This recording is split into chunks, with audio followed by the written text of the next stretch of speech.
Hi all, I thought to continue the theme of traps, let's have a look at a trap variation within the Budapest Gambit. Now the Budapest is something which I might actually try in my blitz a bit more. I do try for e5 as a gambit, but usually that's in a different gambit, the Albin counter gambit, which is c4 e5. But in the Budapest there's still the idea of e5, just first knight f6, so we get a pesky knight going, because after c4 we still play the move e5, which seems completely irrational just to give up a pawn for seemingly not much. But the Budapest Gambit has actually got some surprise value, especially in blitz, I think. So it's probably worth a punt. And there's actually two key moves if white takes the pawn.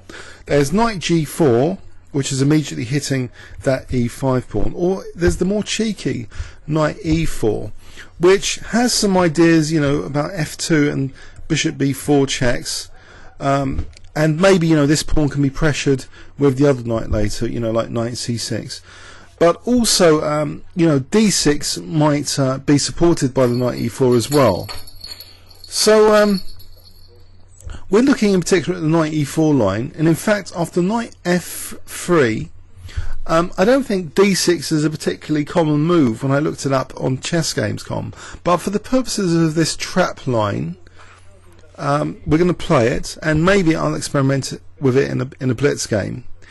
So d6 here, and white now swallows another pawn with e takes d, and after bishop takes d6, white now commits an error. White, say, plays g3, which seems logical in a way, to fianchetto the bishop, get along with things, just castle next. However, black can rudely interrupt this process of castling here, and I wonder if you can spot how, if I give you 10 seconds from this position, starting from now.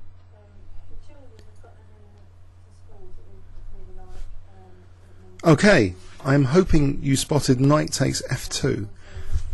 Okay, so the king takes, and now what would be your move here? Now this is critical to realize that one of the available moves really gets a huge advantage, the other just, you know, big advantage. So I'll give you 10 seconds from here. Okay. Bishop takes g3 check. Give yourself 100 points. Pardon me. Now if you'd played bishop c5 check, give yourself you know, 20 points, because white might here have knight d4, and you're not getting as much as in the other line. You could, you know, try bishop d4 for example, and you wouldn't get much because you're not winning the queen or anything. Or you could alternatively play queen f6 check, which is stronger. And now if king here, bishop takes d4, hitting f2, threatening mate in 1. After e3, for example, this might happen. So you've snapped up a few pawns, and of course you're better, but it's not as crushing as the critical continuation. So let's go back. After this g3, the critical move is knight takes f2, and after king takes f2, bishop takes g3. So the point is, white is definitely losing that queen. The king can't go back to protect the queen. So say pawn takes, now we just play queen takes d1. So it's a neat trap in a side line really.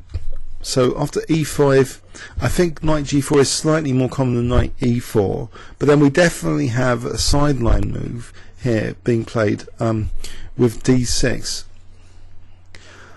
Okay, so white takes that pawn, and then casually plays g3, and then you unleash knight takes f2 with devastating effect.